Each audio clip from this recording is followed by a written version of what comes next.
foto Mas Anies. Saya mau klarifikasi, ini foto kapan sebetulnya? Kita akan keluarkan foto yang kemudian memang ini sempat beredar. Ini foto Anda menjadi imam sholat. Ini Mas. Betul itu tanggal 28 Juli?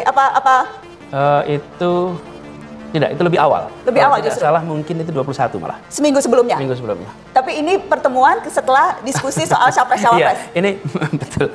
Ini sebuah sore hari. Jadi saya berdiskusi di foto ini di Kertanegara. Ini sedang sholat maghrib. Ada Mas Sandi itu? Jadi rupanya diposting oleh salah satu orang yang bertugas di rumahnya Pak Prabowo. Dia memposting di sosmed lalu jadi berita. Okay. Dan jadi begini, itu pertemuan sore hari.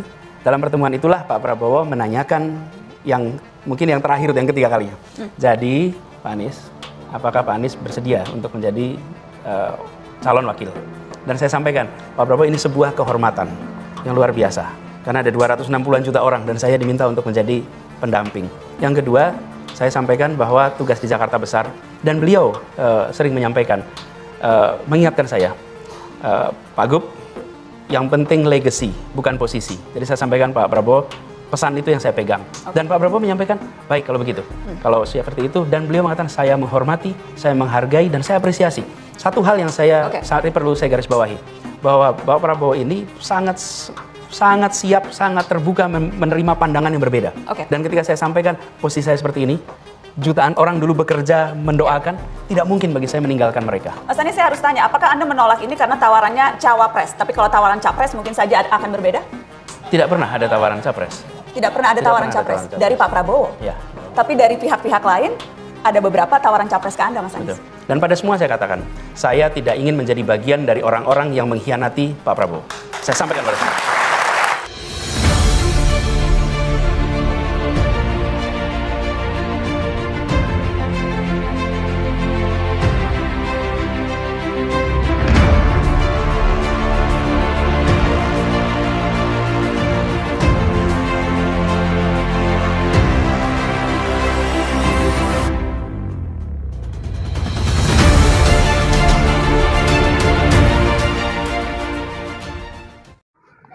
Bismillahirrahmanirrahim. Assalamualaikum warahmatullahi wabarakatuh. Sahabat HS Official yang dirahmati Allah SWT, kita berjumpa dalam siang yang cerah ini. Seperti biasa, insya Allah kita akan membahas topik-topik yang aktual, kekinian, juga masih viral. Pada kesempatan ini, saya ingin sedikit membahas tentang adanya persaingan antara Anies Baswedan dengan Prabowo Subianto. Ini banyak yang mengkait-kaitkan bahwa kalau Anies maju sebagai capres di 2024, seolah-olah itu telah mengkhianati Prabowo Subianto. Oleh karena itu tidak layak seorang Anies Baswedan itu maju sebagai capres apabila Prabowo itu maju. Secara sepintas mungkin sepertinya masuk akal. Tapi mari kita coba kita analisa secara sederhana saja Yang pertama, bahwa janji Anies ini tidak mengkhianati Pak Prabowo itu diucapkan ketika di Pilpres 2019.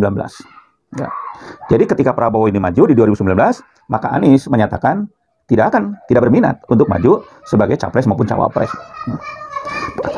Tolong diperhatikan bahwa pernyataan itu berlaku ketika Prabowo itu maju di 2019. Nah sekarang kan ini sudah beda lagi karena Prabowo kebetulan tidak terpilih maka janji itu sudah lewat, sudah berlalu. Tidak berlaku lagi bagi sekarang. Itu yang pertama. Yang kedua, sahabat sekalian, yang kita tahu bahwa memang Anies itu orang yang sebenarnya tidak punya ambisi. Tidak berminat untuk mencapreskan.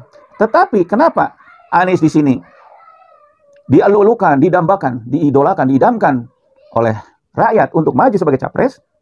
Karena menurut kami, menurut rakyat, menurut orang-orang yang berakal sehat, pada saat ini sepertinya hanya Anies Baswedan yang memenuhi syarat untuk menjadi capres.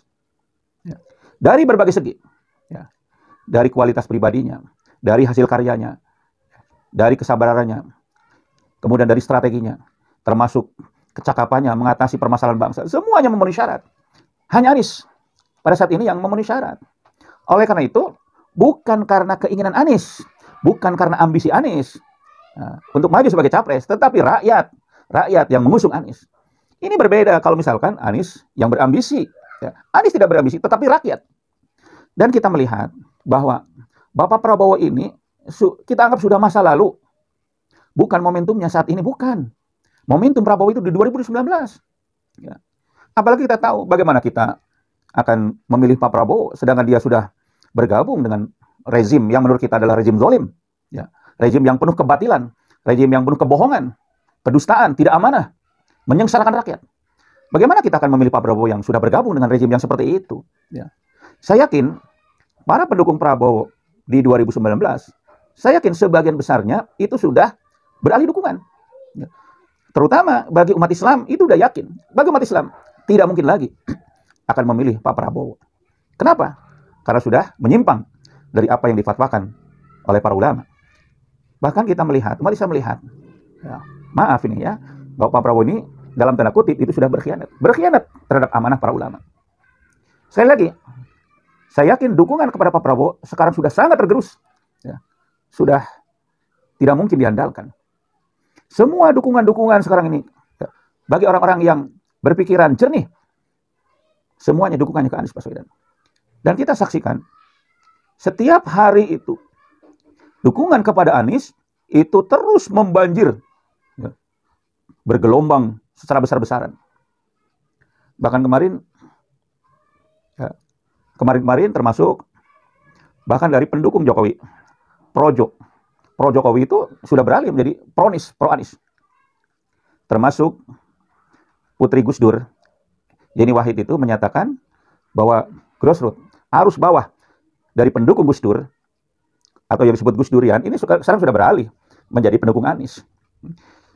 Jadi bukan karena ambisi Anies yang ingin menjadi presiden, tetapi keinginan rakyat yang begitu menggebu-gebu, yang begitu menggelora, menginginkan supaya presiden selanjutnya Anies Baswedan. Jadi ini harus dibedakan ya. Bukan Anies yang ambisi ya, untuk menyaingi Prabowo. Seandainya Prabowo tetap ngotot untuk maju di 2024, ya silakan saja, itu kan hak beliau. Ya. Tetapi jangan sekali-kali menghambat. Apa haknya untuk menghambat? Memang benar bahwa Anies menjadi gubernur, menjadi orang yang terkenal itu atas diantara jasa Gerindra, PKS, dan juga partai yang lain. Tapi bukan berarti memiliki hak untuk menghalangi, tidak mungkin itu. Sekali lagi, tolong harus dibedakan antara balas jasa Anies Baswedan kepada Gerindra, khususnya kepada Pak Prabowo, ya, jangan sampai menghalangi hak Anies untuk maju sebagai capres. Tentu rakyat akan marah kalau Anies ini akan dihalangi. Ya. Dan sudah sewajarnya lah Pak Prabowo ini introspeksi. Sudah 4 kali maju, udah 3 kali maju. Dan itu sudah gagal terus. Ini suatu kode kan. Mas sekarang akan maju ke 4 kalinya. Ya. Dan saya yakin kalau Pak Prabowo maju, itu pasti akan gagal lagi. Ya. Kenapa? Sekarang dukungannya sudah, sebagian besarnya sudah beralih ke mendukung Anies. Ya. Mudah-mudahan kita doakan, marilah para pendukung Anies kita bersatu, kita sosialisasikan ya, tentang kelebihan-kelebihan Anies. Hanya Anies Baswedan yang bisa mengatasi permasalahan bangsa yang sangat kompleks, yang sangat rumit, beban hutang yang terlalu menggunung. Ya. Tidak ada yang lain yang mampu. Ya. Terima kasih, sahabat sekalian. Ya. Kita doakan, mudah-mudahan tahun 2004 rakyat dan juga pertolongan Allah akan berpihak kepada Anies Baswedan, sehingga kita akan mendapatkan pemimpin yang betul-betul kompeten, mumpuni, kredibel, ya, memiliki akhlak yang baik. Ya. Segala sesuatu yang baik ini akan dimiliki oleh Anies, sehingga negara ini akan menuju negara yang adil dan makmur yang diridhoi Allah SWT. Terima kasih. Kita berjumpa di kesempatan yang lain. Assalamualaikum warahmatullahi wabarakatuh.